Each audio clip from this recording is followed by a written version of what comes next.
We focus on history, culture, religion, art, social, and philosophy of Nusantara. Here, in the presence of Nusantara, we were made to be forgotten about the goodness of ourselves. Because negativity seems to be more interesting for us. Now, I'm Sutoyo Raharto and friends assist you to remind you, to awaken you that we still can find the gems of Nusantara. They are the great sights of Nusantara.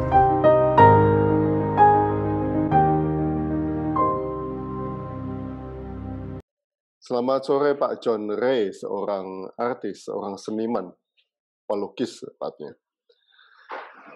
Ya, sore Pak. Pak John, sebelum saya mulai pertanyaannya, sebetulnya gaya apa ini lukisan Bapak ini? Simple tapi artinya dalam sekali. Silakan. Ya, sebelumnya perkenalkan sekali lagi ya Pak, nama saya John Raymond. Saya perupa, saya seniman yang fokusnya dalam seni rupa sebenarnya. Gaya yang saya tekuni sejak 3 tahun lalu, mungkin dari 2018 ini, ekspresionis, abstrak ekspresionis. Kenapa saya mengambil gaya ini, karena sebenarnya ceritanya cukup panjang. Udah sejak 2014. Jadi dulu saya sama istri saya itu sempat berusaha di bidang ilustrasi juga, di bidang seni juga. Cuman belum ke abstrak, jadi masih kayak ilustrasi untuk ya berbagai macam hal yang dibutuhkan untuk branding juga. Nah, dalam perjalanan 2014 ke 2018 inilah pencarian saya juga secara pribadi untuk sebenarnya gaya seni apa yang cocok untuk saya. Sampai karena istri saya dan saya tuh dia sering juga ngajak saya untuk ke pameran. Jadi sebenarnya yang menemukan hal ini istri saya dulu, yang John, kayaknya kamu cocok deh abstrak, karena ekspresi kamu tuh sebenarnya kurang. Saya kan introvert banget ya Pak. Jadi ekspresi saya tuh kurang. Siapa tahu bisa mengekspresikan lebih lewat abstrak ini gitu. Nah, jadi saya mulai mencoba abstrak itu di 2017. Kayak banyak teknis yang saya coba, banyak media juga yang saya coba, akhirnya menemukan si karakter ini yang sekarang sampai hari ini saya tekuni gitu. Itu di 2017 akhir, 2018 awal gitu sebenarnya ceritanya. Tapi Pak John memang akademisi ambil akademisi seni lukis atau otodidak? Sebenarnya saya desain komunikasi visual, seni rupa dan desain. Cuman memang sejak kuliah juga saya sangat tertarik dengan lebih ke hand drawing sebenarnya. Jadi awalnya hand drawing dulu di kuliah tuh, kalau perdigitalan saya ya belajar, cuman nggak terlalu mendalami gitu. Cuman dalam desain saya sangat sering untuk memakai dari hand drawing, saya ubah ke digital gitu. Dari situ sih Pak. Oke. Pak John berprinsip seni menyembuhkan. Menyembuhkan apa Pak? Dan bagaimana caranya? Silakan. Iya. Ini yang saya dapati mungkin baru saya sadari benar-benar tuh di awal tahun ini sebenarnya. Kenapa seni itu menyembuhkan. Jadi sebelum saya jelasin detail tentang seni itu menyembuhkan, kan ada latar belakangnya. Nah, ini tuh sebenarnya berawal dari pemikiran saya, kesadaran saya tentang jadi jiwa manusia itu kan kita bisa ngebaginya dalam dua kategori besar, dua bagian besar, yaitu kita tahu logika, ya tadi jiwa manusia kan kita bisa bagi dua hal besar. Di otak kiri itu logika dan otak kanan itu si emosi itu. Nah, banyak masalah yang timbul sebenarnya dikarenakan diserangnya lebih di sisi perasaan kan sebenarnya, yang tidak bisa dijelaskan logika. Misalnya contoh sehari-harinya mungkin kita kecewa sama sahabat sendiri misalnya. Itu kan sebenarnya yang diserang kan si perasaan kita yang dilukai gitu, sampai kita bisa ngomong, kok dia bisa melakukan hal ini sih, kok dia bisa menyakiti saya padahal dia sahabat saya, nggak masuk logika gitu. Nah, hal inilah yang ngebuat saya berpikir, oh ternyata otak kanan kita ini, si emosi kita ini banyak lukanya gitu. Juga mungkin sesederhana kita kalau yang di Jakarta atau di kota-kota besar yang kerjaannya cuman di kantor doang, saya juga pernah gitu kerja di kantor doang, setiap harinya. Waktu kita melihat alam, waktu kita berkarya, ternyata itu tuh menyembuhkan dalam hal merefresh sebenarnya. Jadi kata menyembuhkan ini buat saya banyak artinya, bukan hanya sekedar sakit lalu sembuh, tapi yang penat jadi seger lagi, itu juga menyembuhkan. Ini yang maksud kata menyembuhkan itu. Jadi ketika tadi kan saya bilang perasaan ini yang banyak orang dilukai di situ. Nah, seni juga yang kita tahu membutuhkan otak kanan yang berimajinasi, yang memikirkan ide-ide baru, mengandalkan perasaan untuk berkarya, walaupun memang selalu ditunjang dengan si otak kiri yang dengan hal-hal teknis, dengan misalnya merangkai katanya gitu-gitu kan juga butuh otak kiri. Cuman biasanya seni itu didominasi oleh otak kanan. Nah, karena di ruang sama ini, di ruang perasaan ini, makanya si seni ini punya peran yang cukup besar untuk menyembuhkan, untuk menyegarkan gitu sih Pak. Tapi menyembuhkan yang melihat atau yang berkarya? Bisa Atau dua atau sisi. dua-duanya? Bisa dua sisi karena misalnya orang yang seni itu kan banyak ya sebenarnya. Bisa seni musik, bisa seni rupa, bisa juga karya seni sang pencipta, itu kita bisa refreshing ke alam. Jadi sebenarnya kita dengan melihat juga bisa refresh gitu, bisa disembuhkan si kepenatan kita, si kebosanan kita. Dengan kita ngelihat karya lukis, mungkin ada orang-orang tertentu yang wah jadi disegarkan kembali gitu. Mungkin seperti itu sih Pak. Oke, oke. Pusat dari hidup ada dalam hati, kata Pak John. Dari Iya. karya itu, Pak John menyadari hal itu, atau dari pengalaman Pak John baru mengekspresikan dalam karya?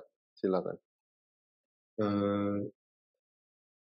Saya menyadari sebelum berkarya, kebanyakan karya saya lahir dari sebenarnya buah pemikiran saya dulu.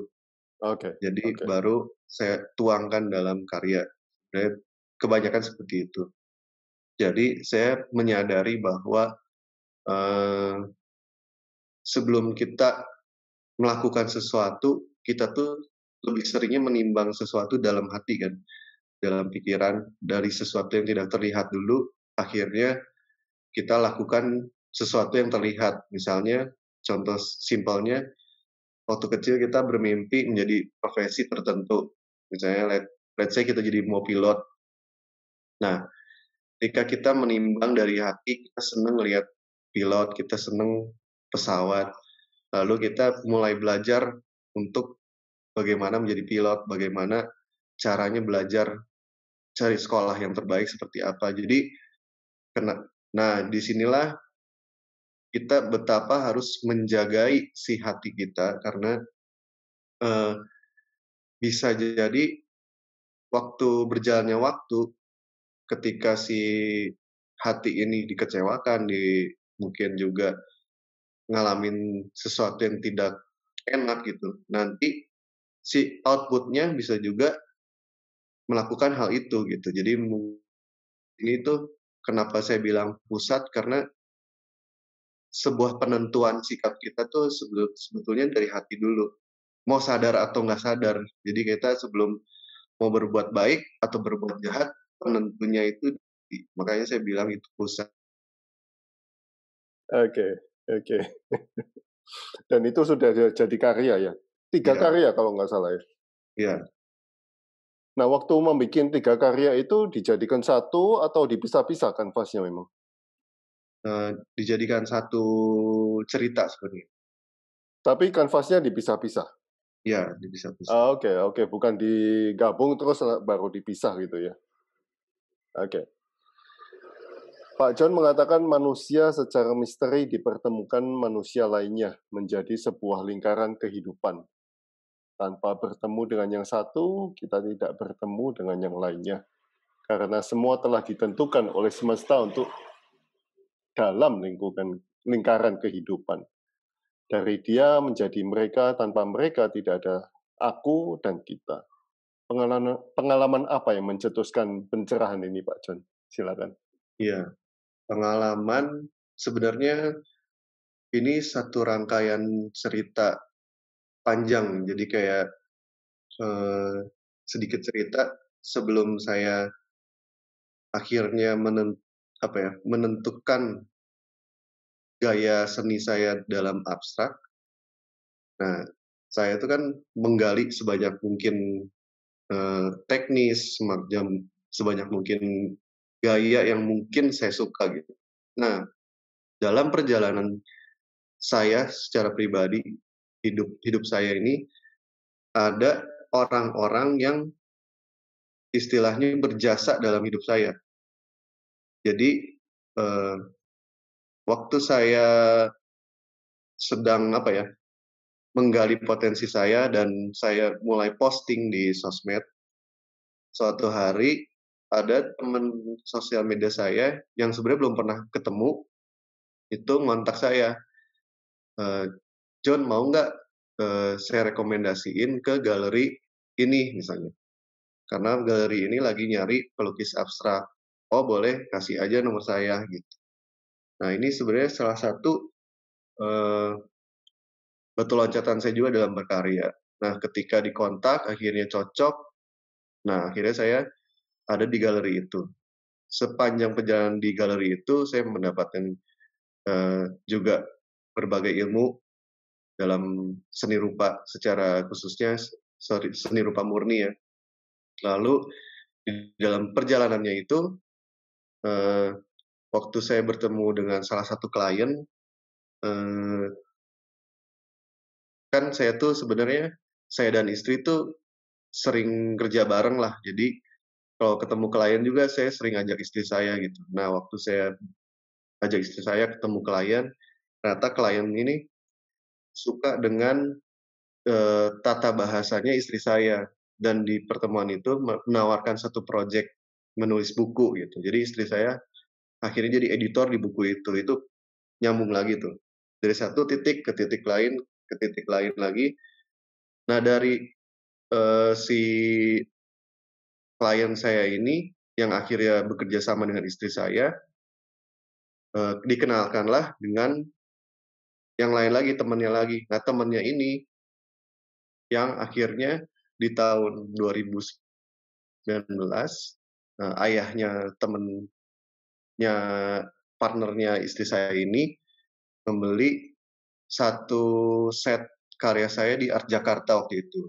Jadi, nah itu kayak nggak bisa diputus gitu. Makanya bahkan sampai hari ini saya ngelihat, wah ternyata rangkaian ini tuh nggak ada habisnya gitu, nggak terputus. Makanya saya bisa ngambil kesimpulan kalau nggak ada mereka, nggak ada aku, dan nggak ada kita semua. Makanya semua orang yang baik dan buruknya itu adalah bagian dari rangkaian cerita saya, dari perjalanan hidup saya. Itu Pak penjelasannya mungkin. Oke. Oke. Wow. Nah, Pak John, saya lihat dari awal sampai terakhir karya Anda, paling tidak di postingan Anda. Warna hitam atau abu-abu tua yang hampir selalu ada di karya Pak John, apakah hasil dari pencampuran warna atau memang pakai warna hitam? Dan apa arti warna tersebut untuk Pak John? Silakan. Sebenarnya waktu Bapak nanya ini, saya juga baru menyadari justru kalau di area saya ada warna hitam, termasuk yang di belakang ini ya. Iya, mesti ada kan? Ada sedikit warna hitam di tengah sini. Iya. Mungkin sebenarnya tiap lukisan mungkin ada makna berbedanya. Saya nggak bisa jelasin satu-satu. Cuman mungkin karena apa ya, kebanyakan warna yang saya pilih tuh adalah warna-warna yang didominasi oleh warna yang lebih light kali ya. Karena Soft ini ya? kan Soft. soft, ada kayak kebanyakan tuh pale, kayak pucat gitu.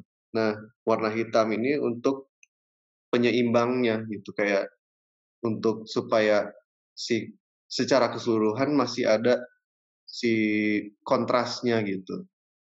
Malah jadi saya sebenarnya dari pertanyaan ini saya malah jadi semakin mengenal diri saya lagi karena oh ternyata dari karya saya ada banyak aksen warna hitam gitu. Jadi kalau misalnya ditelaah mungkin saya nggak mengartikan hitam itu sebagai, kan kadang orang memaknainya dengan duka atau apa, cuman karena kebanyakan lukisan saya nggak didominasi warna hitam, jadi bisa dibilang ini hanya bagian dari hidup kita mungkin nggak selamanya juga indah, tapi juga